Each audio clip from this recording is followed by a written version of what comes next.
행복한 하루를 여는 아침 묵상, 오늘 새로운 주간입니다. 8월이 끝나고 또 9월이 시작되는 이 한 주간도 하나님의 돌보심 속에 있기를 바랍니다. 열왕기상 6장을 오늘 아침 읽겠습니다. 이스라엘 자손이 애굽 땅에서 나온 지 480년이요 솔로몬이 이스라엘 왕이 된 지 4년 15월 곧 둘째 달에 솔로몬이 여호와를 위하여 성전 건축하기를 시작하였더라.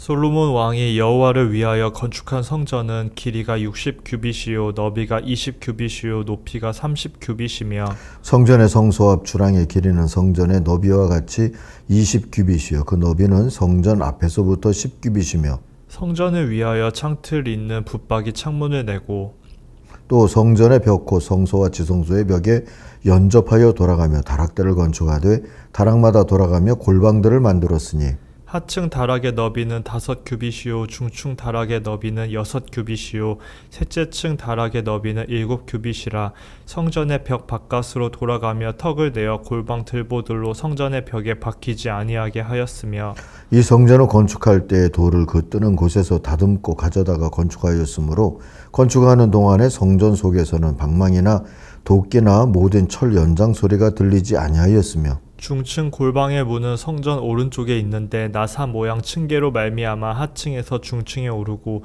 중층에서 셋째 층에 오르게 하였더라. 성전의 건축을 마치니라 성전은 백향목 석가래와 널판으로 덮었고 또 온 성전으로 돌아가며 높이가 5규빗 되는 다락방을 건축하되 백향목 들보로 성전에 연접하게 하였더라. 여호와의 말씀이 솔로몬에게 임하여 이르시되 내가 지금 이 성전을 건축하니 내가 만일 내 법도를 따르며 내 율례를 행하며 내 모든 계명을 지켜 그대로 행하면 내가 내 아버지 다윗에게 한 말을 내게 확실히 이룰 것이요 내가 또한 이스라엘 자손 가운데에 거하며 내 백성 이스라엘을 버리지 아니하리라 하셨더라. 솔로몬이 성전 건축하기를 마치고 백향목 널판으로 성전의 안벽과 성전 마루에서 천정까지의 벽에 입히고 또 잣나무 널판으로 성전 마루를 놓고 또 성전 뒤쪽에서부터 20규빗 되는 곳의 마루에서 천장까지 백향목 널판으로 가로막아 성전의 내소 곧 지성소를 만들었으며 내소 앞에 있는 외소고 성소의 길이가 40규빗이며 성전 안에 입힌 백향목에는 밭과 핀 꽃을 아로새겼고 모두 백향목이라 돌이 보이지 아니하며 여호와의 언약궤를 두기 위하여 성전 안에 내소를 마련하였는데 그 내소의 안은 길이가 20규빗이요 너비가 20규빗이요 높이가 20규빗이라 정금으로 입혔고 백향목 제단에도 입혔더라.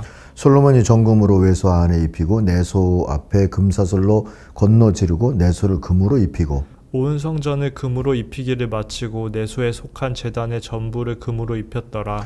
내소 안에 감람나무로 두 그룹을 만들었는데 그 높이가 각각 10규빗이라. 한 그룹의 이쪽 날개도 5규빗이요 저쪽 날개도 5규빗이니 이쪽 날개 끝으로부터 저쪽 날개 끝까지 10규빗이며 다른 그룹도 10규빗이니 이 두 그룹은 같은 크기와 같은 모양이요 이 그룹의 높이가 10규빗이요 저 그룹도 같았더라. 솔로몬이 내소 가운데에 그룹을 두었으니 그룹들의 날개가 퍼져 있는데 이쪽 그룹의 날개는 이쪽 벽에 닿았고 저쪽 그룹의 날개는 저쪽 벽에 닿았으며 두 날개는 성전의 중앙에서 서로 닿았더라. 그가 금으로 그룹을 입혔더라. 내 외소 사방 벽에는 모두 그룹들과 종려와 핀 꽃 형상을 아로새겼고 내외 성전 마루에는 금으로 입혔으며 내소에 들어가는 곳에는 감람나무로 문을 만들었는데 그 문인방과 문설주는 벽의 5분의 1이요 감람나무로 만든 그 두 문짝에 그룹과 종려와 핀 꽃을 아로새기고 금으로 입히되 곧 그룹들과 종려에 금으로 입혔더라. 또 외소의 문을 위하여 감람나무로 문설주를 만들었으니 곧 벽의 4분의 1이며 그 두 문짝은 잣나무라 이쪽 문짝도 두 짝으로 접게 되었고 저쪽 문짝도 두 짝으로 접게 되었으며 그 문짝의 그룹들과 종려와 핀 꽃을 아로새기고 금으로 입히되 그 새긴 데에 맞게 하였고 또 다듬은 돌 3켜와 백향목 두꺼운 판자 1켜로 둘러 안뜰을 만들었더라. 넷째 해 15월 여호와의 성전 기초를 쌓았고 11째 해 불월 곧 8째 달에 그 설계와 식양대로 성전 건축이 다 끝났으니 솔로몬이 7년 동안 성전을 건축하였더라. 아멘. 성전을 지었구나. 오늘 묵상의 제목입니다. 12절 13절을 요절로 삼습니다. 드디어 내가 성전을 짓기 시작하였구나. 내가 나의 계명에 순종하면 내가 다윗에게 약속한 바를 내게서 이루겠다. 또한 나는 이스라엘 자손과 더불어 살겠고 내 백성을 결코 버리지 않겠다. 자, 성전의 의미를 우리 주님이 이런 말씀으로 또 되새기게 하셨다 하고 이해하면 좋겠습니다. 1절을 먼저 보시면 솔로몬 왕 4년 출애굽한 지 480년 만에 솔로몬이 주님의 성전을 지었다 했습니다. 건축 시작 연도를 출애굽에 연관 지은 것은 성전의 의미가 출애굽의 비전과 함께 묶여 있었기 때문이겠죠. 480이라는 수에는 묵시적인 의미가 느껴집니다. 40년, 이것도 하나님이 정한 기간이라는 의미가 갖고 있는데 이것이 12번 꽉 차게 반복됐다 하는 것이 480년인 거죠. 묵시적으로 보면 의미가 충만한 연한이 충분히 12번이나 지나갔다. 이제 성전을 지을 때도 됐다. 이런 뜻이 담겨 있지 않을까 싶어요. 40이라는 수를 한번 묵상해 보십시다. 성경에서 특별한 시간 간격을 가리키는데요. 하나님이 정하신 기간이란 의미와 함께 우선 곤경의 때를 이 40으로 표현한 데가 있어요. 창세기 7장 보면 노아의 홍수의 때 비가 온 날이 40일이죠. 사사기 13장에 보면 삼손 전에 이스라엘이 블레셋에게 시달린 시간이 40년이에요. 또 한편 40은 은혜로 누린 평화의 때를 의미할 때도 쓰였습니다. 사사기 3장에 보면 운니엘 사사 때 40년 동안 전쟁이 없이 평안했다 했고요. 사사기 5장 끝부분쯤 보면 드보라 이후에 40년 동안도 전쟁이 없고 평안했다 했고, 사사기 8장 28절에도 보면 기드온이 사서로 있는 40년 동안도 전쟁이 없고 평안했다 했습니다. 이에 더하여 하나님이 돌보신 통치 기간을 뜻할 때, 하나님이 돌보셨다 하는 의미를 뜻할 때도 40년이 주로 쓰입니다. 사무엘하 5장 4절에 보면 다윗이 30의 왕이 되어서 40년 다스렸다 하고요. 이제 앞으로 며칠 있다 볼 열왕기상 11장에도 보면 솔로몬이 예루살렘에서 40년을 다스렸다 합니다. 또 사울 때에도 하나님이 40년의 시간을 주어서 그에게 다스림의 기회를 주었죠. 120세를 산 모세를 보면 40으로 그 인생이 나누어집니다. 40이 되어서 동족을 생각하게 됐다 했고요. 40년 광야살이 후에 하나님이 그를 찾아오셨다 했고요.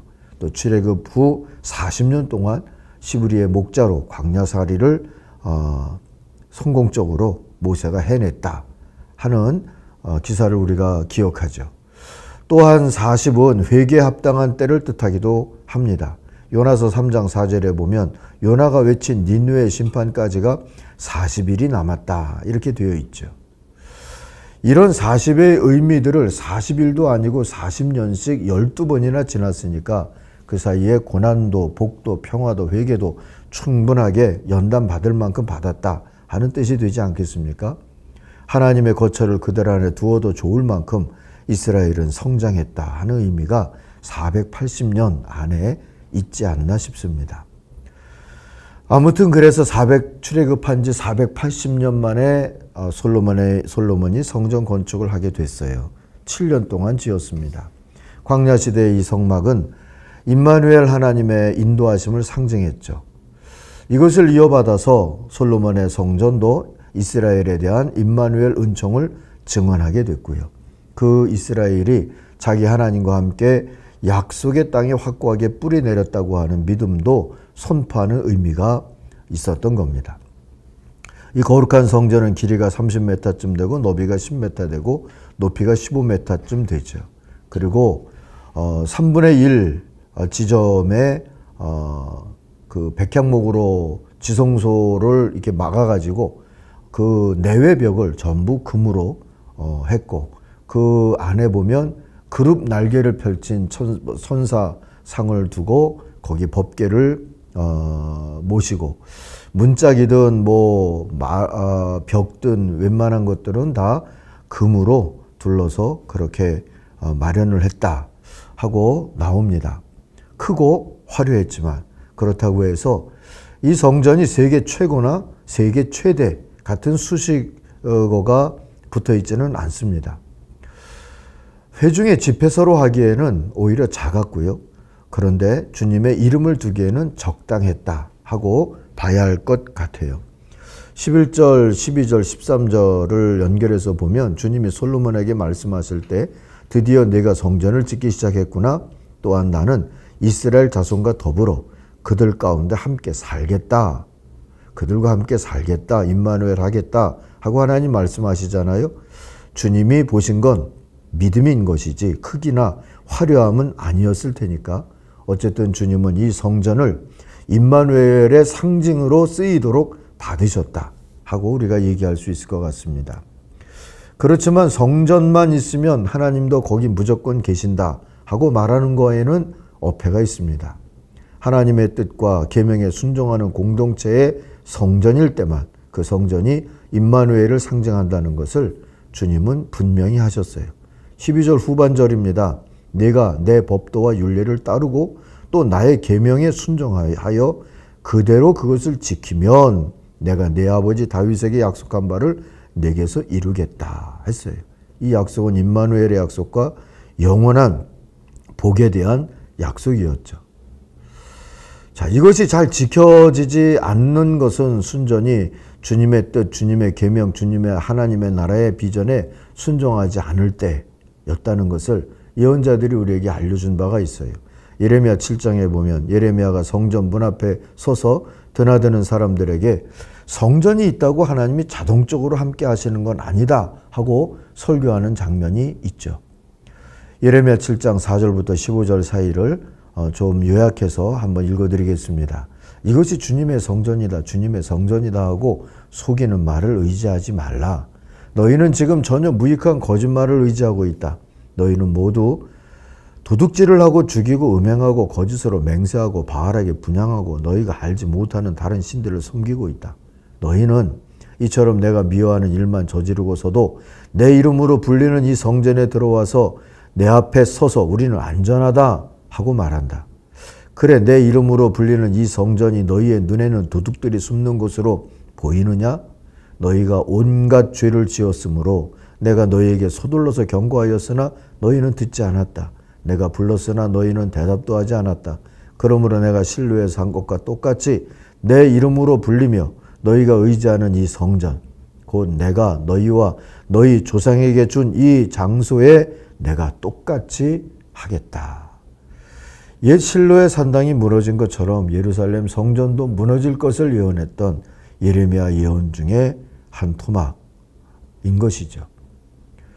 사랑하는 아침 가족 여러분, 임마누엘 신앙이라는 것은 임마누엘 믿음 위에 서 있을 때 그 빛을 발할 수 있고요. 그렇게 지어진 성전은 하나님이 받으시고 임마누엘의 상징으로 또 내놓으시는 일이 이루어지는 것이죠. 임마누엘 하나님을 중심에 모시지 않으면서도 성전이 있으니 복이 있고 심판도 고난도 없다 하고 믿거나 말하는 건 그저 우상 숭배와 다를 바가 없습니다. 우리의 이야기가 아니기를 바랍니다.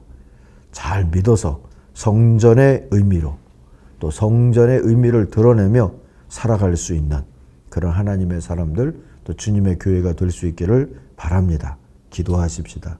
주님, 임마누엘 믿음 위에 온전히 서서 우리가 하나님 앞에서 예배당에서 예배할 때마다 그 예배당을 임마누엘 상징으로 받아주시는 하나님의 임재가 나타나고 주님의 능력이 나타날 수 있도록 주여 역사하시고 축복하여 주옵소서. 이 땅에 있는 많은 예배당들이 임마누엘 성전 구실을 할 수 있도록 축복해 주옵소서. 예수님의 이름으로 기도하옵나이다. 아멘. 하늘에 계신 우리 아버지, 아버지의 이름을 거룩하게 하시며 아버지의 나라가 오게 하시며 아버지의 뜻이 하늘에서와 같이 땅에서도 이루어지게 하소서. 오늘 우리에게 일용할 양식을 주시고 우리가 우리에게 잘못한 사람을 용서하여 준 것 같이 우리 죄를 용서하여 주시고 우리를 시험에 빠지지 않게 하시고 악에서 구하소서. 나라와 권능과 영광이 영원히 아버지의 것입니다. 아멘. 각자 기도하겠습니다.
주